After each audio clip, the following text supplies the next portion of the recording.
Hey guys, GhazzyTV here with another Path of Exile video, and this time we're going to be talking about the Soulrend Bane Blight Occultist CI Super Tank, which it was designed to do. We made a showcase video about this before Synthesis League released, and we have now since been able to test this build out, and we've done a lot of changes to it. I updated this in the old video, and in this one I will show you some gameplay, and I'll talk about the pros and cons of the build and how I felt playing it.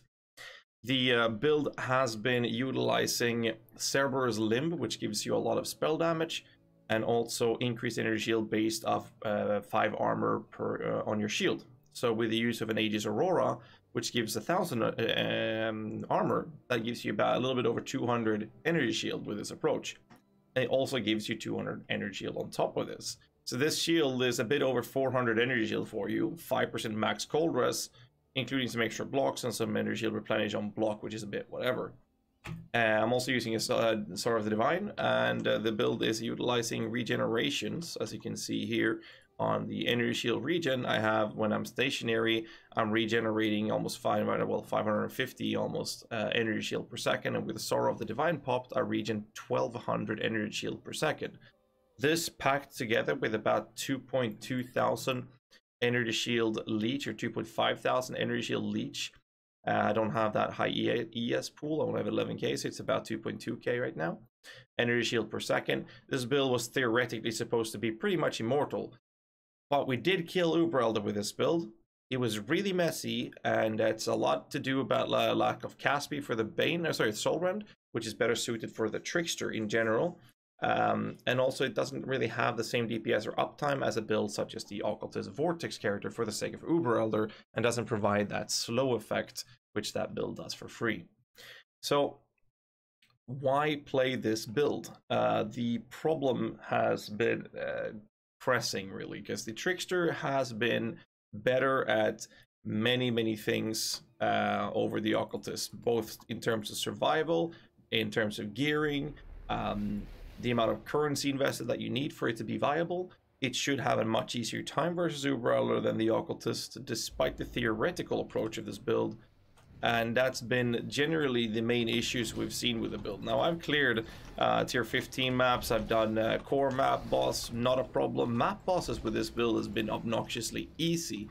But as soon as you encounter a boss fight like Uber Elder, with the mechanics surrounding it, it was actually really messy. The downside of the Trickster is basically it's gonna have a little bit of harder time with hexproof maps, but even with hexproof maps being a little bit harder, the same problem persists on the Occultist version. We can do hexproof maps, but we're not running Malediction, which allows us to curse hexproof enemies, so we're also having that downside. However, we're also in a situation where the Occultist cannot do no regen and has a harder time with less recovery maps because of the defensive aspect being based of regenerating and leeching, which is obviously a huge problem when it comes to maps that removes that defensive aspect, and that kind of trivializes the entire build. So with that said, the Trickster does not actually have that issue because they are replenishing with the Patient Reaper node. So again, I'd say the Trickster is better. And why it's better to and cheaper to gear is that the Occultist version has a much easier time getting high ES pool. Like, I don't have super good gear, but I'm still sitting on 11,000 energy shield. But what I think would be a better version is a Trickster going Mind Over Matter with Eldritch Battery using a Devouring Diadem. Now, we have 2 guys in our team playing a Trickster version, different versions for that matter, as Tricksters for this build. So it's going to be very fun to see. It's going to be very fun to see the their builds basically, and if they're good enough, which I believe they will be, I will have some gameplay footage and I'll make a full-blown build guide out of a Trickster version. But I do not think that I will make a build guide out of this build because of the lack of it. I felt that the investment to what you get is not worth it. It's slower clearing than the Trickster, and we're in a situation where the build can handle a lot of things effectively. Like, you see the bosses here, like mapping in general has been very easy to do with this build, not a problem at all. But the Trickster does this better and faster and more effectively, and for less investment in your gear. So I don't see any reason why I would say that this build would be even remotely promotable as a character or a build guide as an Occultist.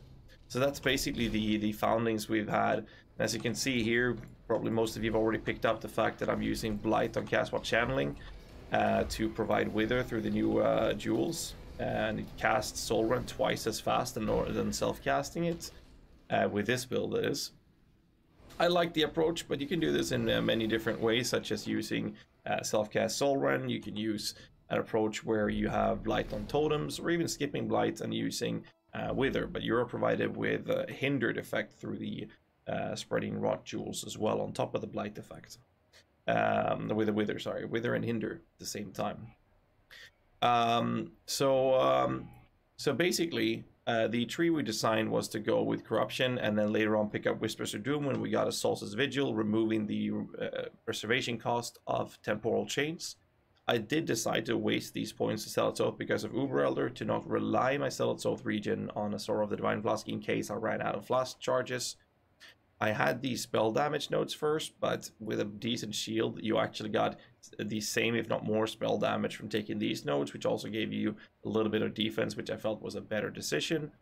Other than that, it's very generic chaos damage tree with a ton of energy shield, the quality of life increased of skill effect duration. But outside of that, we're not really going to do much more with this build. I will be continuing to progress the Atlas with this build to go to Uber Elder ready with the build, but I will be respecking this into a Vortex because it is just so much stronger for the sake of bossing. And that's basically all I have to say about the build. Do let me know in the comments below, guys, if you've tried the build out as an Occultist and what your opinions are. Maybe you don't have the goal to go to Uber Elder, in which case this build works perfectly fine. Like I said before, I do believe that the Trickster will still be faster at it.